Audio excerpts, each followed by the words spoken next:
Yo, magandang araw sa inyo mga bay. Welcome back ulit sa ating channel and PBA update ulit tayo. Ang dami nating mga updates sa PBA ngayon mga bay, no? Simula doon sa mga trade rumors, trade talks, mga naudlot na trade. Eto pa mga bay. Jimmy Alapag, yan. Magbabalik PBA na. Okay. So, yun dito sa report is etong si Coach Jimmy Lapag is kinuha ng NLEX Road Warriors, ano.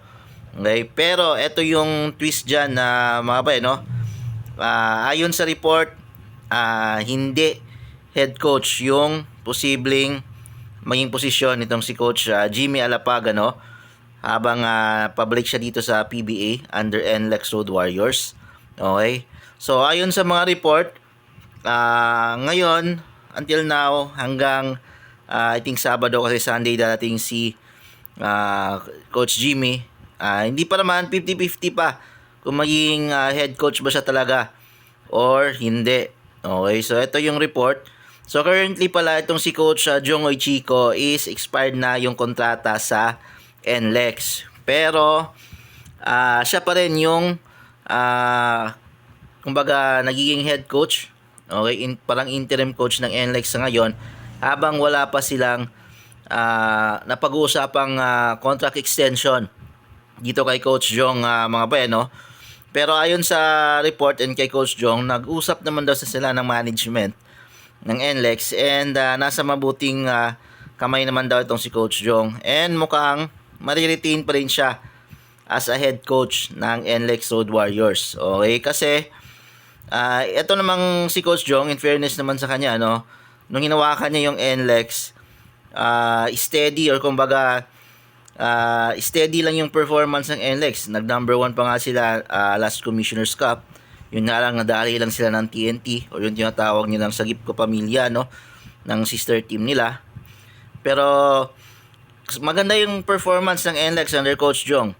Always silang nasa playoffs simula nang siya yung naging head coach. Naging contender din yung NLEX, okay, nung siya yung naging head coach. So steady yung performance ng NLEX under Coach Jong. So naniniwala siya na may extend talaga yung kontrata niya sa head coach. Okay? So kumbaga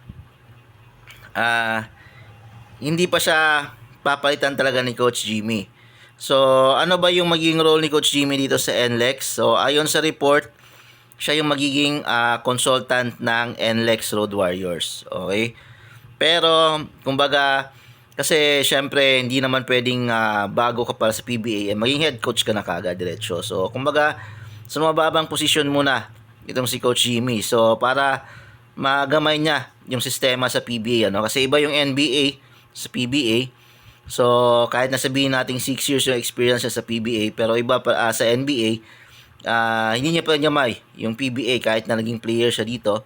So magiging consultant lang daw siya muna and i-extend yung kontrata ni Coach Jong.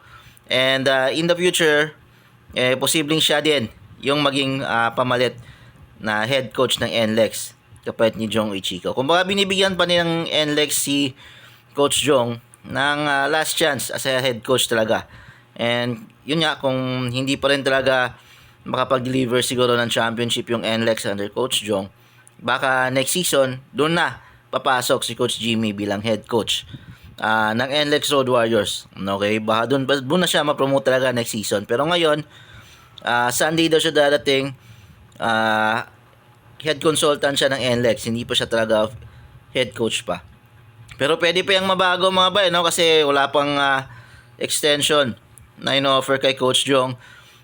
Ayon lang sa kanya is nag-uusap na sila ng management and maganda naman daw yung naging pag-uusap nila, na which means na posibleng i-extend talaga ng NLEX yung kontrata ni Coach Jong. Or baka kung sakaling i-promote si Coach Jimmy bilang head coach, baka ma-demote under siya yung maging consultant or assistant coach ni Coach Jimmy kung sakaling ma-extend man yung kontrata ni Coach Jong.